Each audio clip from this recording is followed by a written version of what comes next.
యుద్ధంలో అయితే గెలవచ్చు. మరి గ్రూప్ 1 సమరంలో మెల్లిగా ఎలాగోలా సాగిపోతున్న జీవితంలో గ్రూప్ 1 అనే కుదుపొచ్చింది. 3 ఏళ్లుగా ఏమైందో అర్థం కాలేదు. హమ్మయ్య! అనుకునే లోపు పేపర్ లీక్ అయిందనే బాంబు. ఏదైతే అదయింది. చూసుకుందాం అని మళ్ళీ ప్రిలిమ్స్ రాస్తే చూసుకునే లోపల కోర్టు తీర్పు. రెండో ప్రిలిమ్స్ కూడా రద్దయింది. ఇక ముచ్చటగా మూడో ప్రిలిమ్స్ రాయబోతున్నాం. యుద్ధంలో గెలిస్తే రాజ్యం వస్తుంది. ఓడితే వీరస్వర్గం వస్తుంది. కానీ ఇది యుద్ధం కాదు. జీవితంలో నిన్ను నువ్వు ప్రూవ్ చేసుకోవడానికి నీకున్న మార్గం. ఇంకా మెయిన్స్ ఉంది. పట్టు వదలకు, బిగితు సడలించకు. నిన్ను వెక్కిరించడానికి చాలామంది రెడీగా ఉన్నారక్కడ. సర్వశక్తులు కూడా తీసుకో.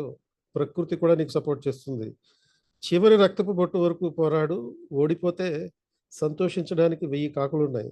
గెలిస్తే అదేదో అదృష్టమో, లంచమో అనడానికి నక్కలు కూడా ఉన్నాయి.